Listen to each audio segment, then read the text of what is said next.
Hola, ¿cómo están? Buenas tardes, noches, días, lo que sea, a la hora que estés oyendo esto. Eh, Ahora nos tocó estar en Hermosillo. Fue un día un poco cansado, pero estoy muy agradecida con Dios por lo que Él ha hecho y por lo que Él seguirá haciendo. Vamos a seguir hablando de esto. Hablamos ahorita de la postura de Jesús frente a la tradición y estudiamos Marcos 7 y estudiamos Juan 9 y vimos el primer como gran encontronazo doctrinal en la iglesia primitiva en Hechos capítulo 15 y este primer encontronazo dijimos que era el afán de la gente judaizante de obligar a los nuevos creyentes o a los primeros creyentes o a los cristianos gentiles también a que se circuncidaran. Eso también trajo un ataque al ministerio del apóstol Pablo. Perdóneme. Y vamos a ver, vamos a estudiar la carta a los Gálatas. La carta a los Gálatas fue escrita para responder este ataque al ministerio del apóstol Pablo.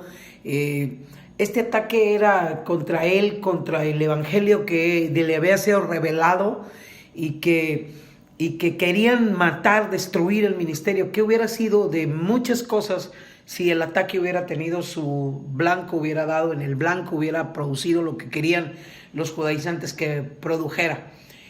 Tal vez el cristianismo se hubiera convertido, o no el cristianismo, sino aquel movimiento se hubiera convertido en una secta más de los judíos inventando cosas para acercarse al Señor. Y ellos decían que lo que tenían que hacer era que las gentes para ser salvas tenían que guardar la ley y no la gracia.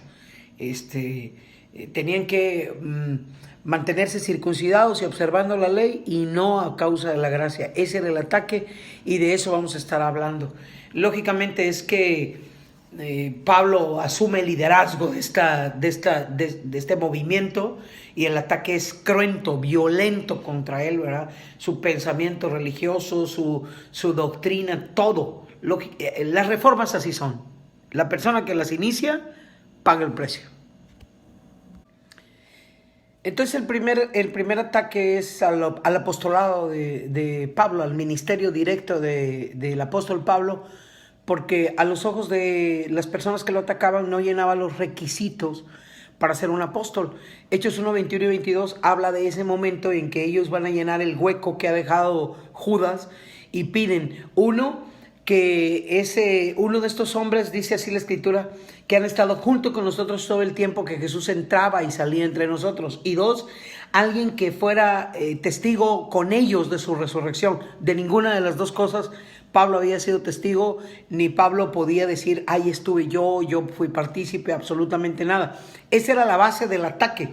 Evidentemente, pues, Pablo, al no reunir las condiciones mencionadas, tiene que afrontar dos problemas que se le presentan para ser reconocido como apóstol. El primer problema es el origen de su llamado apostólico, que proviene de Dios directamente, ¿verdad? Pablo, antes de que fuera llamado apóstol, ha sido el principal perseguidor de la iglesia, y él contesta desde los primeros versículos de esta carta a los Gálatas, que es donde nace el ataque, ¿verdad? Insiste que el origen de su apostolado no es humano, no fue ordenado para este cargo por la mano de ningún hombre, dice él. Mi vocación, dice él, proviene directamente de Dios. Dios me llamó.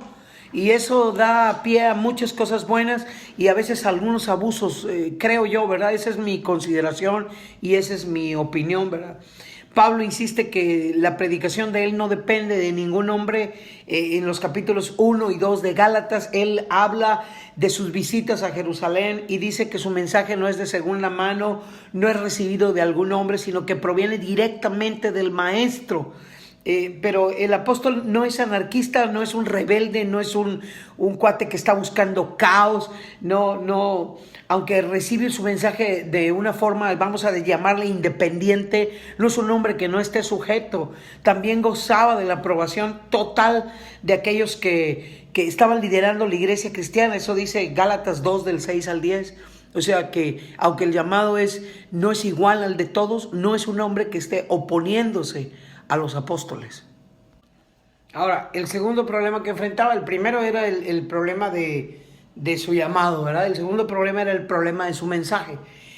Pablo, aparte de ser cuestionado por todas las cosas que ya hemos hablado, él decía que la salvación era por gracia.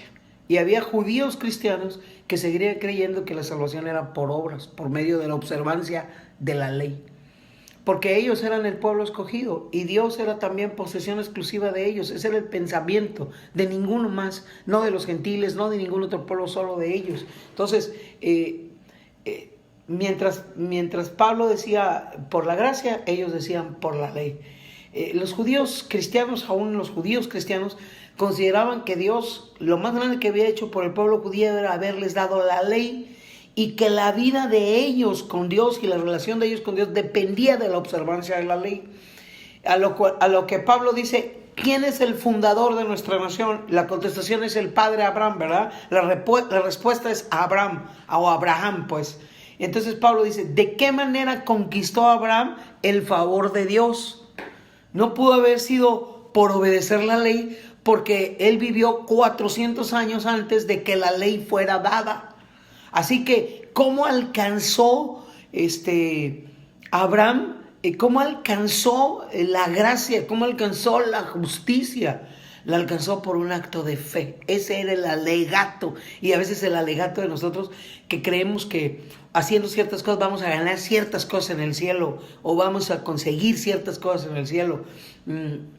Fue la fe la que salvó a Abraham, no la ley. Y es la fe la que debe salvar a todo hombre, no las obras de la ley.